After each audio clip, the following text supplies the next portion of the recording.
Live from downtown Detroit, home of WDIV and Click on Detroit, Local 4 News at 6 starts now. After 15 years behind bars, it can be tough to navigate a new life. But a local man released from prison today has a rather unique support system. Detroit just locked up a spot in the Super Bowl. Get ready for a halftime show featuring Eminem, and we're learning who will join him on the biggest stage. With many people still dealing with delays in mail delivery, the Postal Service making some changes, though not the kind that will speed things up. Glad you're with us tonight at 6. The U.S. Postal Service kicks off a long-term plan to get out of financial trouble, and it starts tomorrow. That's right. The changes include slower delivery of some mail and temporary price hikes on some packages. Yeah. And it all happens as, of course, we're entering the very busy holiday shipping season. Here's consumer investigator Hank Winchester. If you've had problems with slow mail delivery, know that you are not alone. I've heard from thousands of people all over Metro Detroit. And here's some bad news. Starting tomorrow, things will get worse.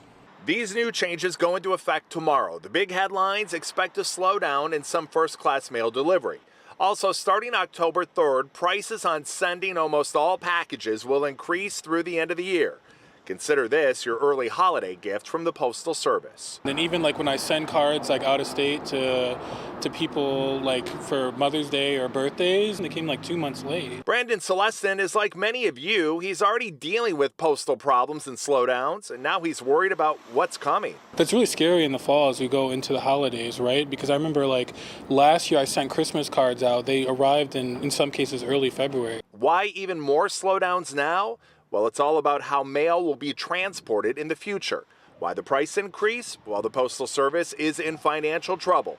And these changes are the first and a part of a 10-year plan to help make things right. Is it even worth sending Christmas cards or wedding invitations or any of that? I mean, people might as well switch to electronic media. A spokesperson saying the Postal Service can entrust its ground network to deliver more first-class mail, which will lead to great consistency, reliability, and efficiency that benefits its customers. Whether it's 300 miles or 3,000 miles, the current standard for first-class packages require 3-day service for any destination within the U.S. This is unattainable and forces us to rely on air transportation, yielding unreliable service. With this change, we will improve service reliability and predictability for customers while also driving efficiencies across the Postal Service network. The problem is that I've been hearing from so many of you during the last year experiencing big delays already. From the city to the suburbs, so many affected. I got checks backed up, can't pay my rent. You know, it's just terrible. And here's my advice to you if you're sending anything holiday related. I don't mind showing off my Christmas card from last year. Do you know why? Nobody received it. I ordered these in late October. They got to me towards the end of December. At that point, you just send them to what, the grandparents? I did. They didn't receive the cards until mid-February. So my advice to you, if you're doing anything holiday related, do it early. Back to you. Good advice, Hank, and I'm glad you explained that because I was wondering why I didn't receive one of your Christmas cards. So many people had the same issue, though. Hank, we appreciate it. Well, while those U.S. postal changes start tomorrow, a problem happening right now is a major worker shortage. Last year was something else. That's the most I ever worked in my whole postal career, working till coming in at 7:30 in the morning and getting off at 8:30 at night. Yeah. 800 openings right now and 1,000 more for the holidays. Postal Service needs help badly. So tomorrow on Local 4 News Today, why the demand for carriers could mean opportunity for you and what's being done to avoid holiday delivery delays in your community. Again, that's tomorrow beginning at 6:30 a.m. Some breaking Super Bowl news. This year's halftime show will have a big Detroit presence. That's right. Eminem will be part of a superstar group performing at the big game next year. The NFL and Pepsi just announced he will join Dr. Dre, Snoop Dogg, Mary J. Blige, and Kendrick Lamar. 3 of the 5 are Southern California natives, and Super Bowl 56 will be played on February 13th, and you can watch it right here on Local 4. a little bit of talent on one stage. I think so. How about that? It's a lot. All right, we've got a warning tonight coming to us from Livingston County about possible coronavirus exposure at a big music event there less than 2 weeks ago. Around 20,000 people attended the Luke Bryan concert near Fowlerville. This was Saturday, September 18th. So far, 27 people who were there have tested positive, and that leads officials to believe others may have been exposed. The health department is encouraging all concert attendees to get a COVID-19 test regardless of your vaccine status.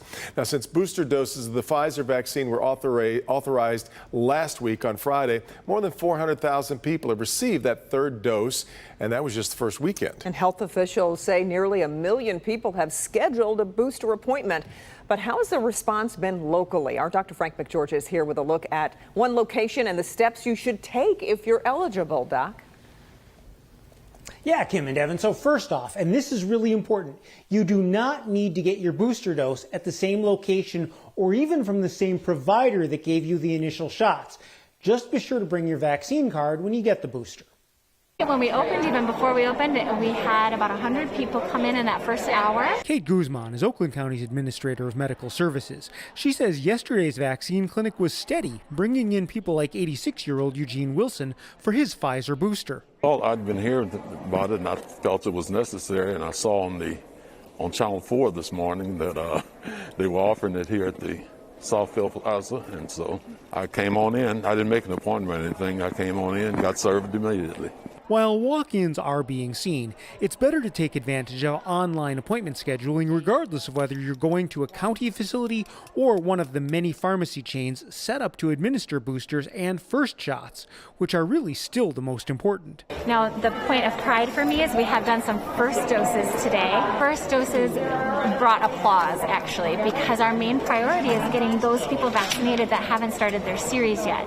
So boosters are one thing. Boosters are amazing. We need to get the people at highest risk boosted, but those unvaccinated people are our main priority. Regardless of whether it's your first shot or a booster, Eugene says, and I would recommend that everybody do. Now, the CDC recently published data on reactions to third doses reported to the smartphone-based V-Safe surveillance system. There were no unexpected patterns of adverse reactions after the additional vaccine dose. In fact, overall, the most common reactions were pain at the injection site, fatigue, body aches, and headache. Frank, among the questions that we've received on this, what if you can't find your vaccination card that shows that you received the first 2 shots? Well, you know, Devin, that's probably not a big uncommon problem, actually. Yeah. So you should first try to contact your vaccine provider, so the pharmacy, hospital, or health department where you were vaccinated. In many cases, they can issue a replacement card. If not, though, you can fill out an online request with the state's immunization database. That's called the Michigan Care Improvement Registry, or MICR. Just go online, and you should be able to do everything there as well. Yeah, you've got it. All right, Doc. The man convicted in a deadly fire in Royal Oak Township is now a free man. Juwan Deering was greeted today by friends and family outside the courtroom.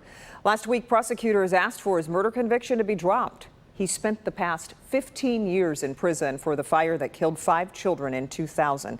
An investigation found the prosecutor in the case failed to disclose evidence which could have helped Deering's defense. The judge vacated the conviction. Today, prosecutors announced Deering won't face a second trial and his case is dismissed. And after so many years behind bars, Juwan Deering is essentially starting a whole new life, and that can be difficult. But as our Larry Spruill reports, Deering will have some help from people who know exactly what he's going through.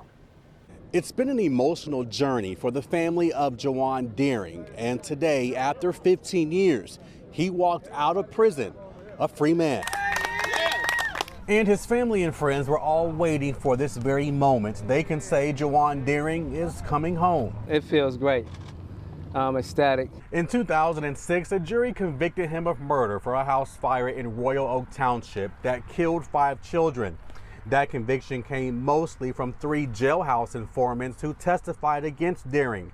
Now, years later, Oakland County prosecutor Karen McDonald later learned Those informants asked for favors from the former prosecutor. And I want to thank everybody, that supported me through these years. Little did he know that support would come from 3 men with a similar story. Well, I served 26 years, 10 months and 7 days in prison for a crime I didn't commit. And I served 19 years, 7 months and 12 days in prison for a crime I didn't commit. I was charged with 2 counts of felony murder, 4 counts of attempted murder. They are all a part of the National Organization of Exonerees. All of them walked out of prison as free men, now forced to adjust to a new life. You go from a completely different environment of being, caged and handcuffed and treated a certain way till in moments, all of that's going to come to an end for him. So sometimes you can find yourself still acting as if you're incarcerated. And with now a new member, a part of this interesting fraternity, their goal is to help when they can. We out here helping people. That's that energy come from the side of the bunk, pure D pain. That pain is what birthed us, the National Organization of Exonerees. That's why we're here right now. Reporting in Pontiac, Larry Spruill, Local 4. All right, Larry. Congress passes legislation to avoid a partial government shutdown with just hours to spare before the midnight deadline.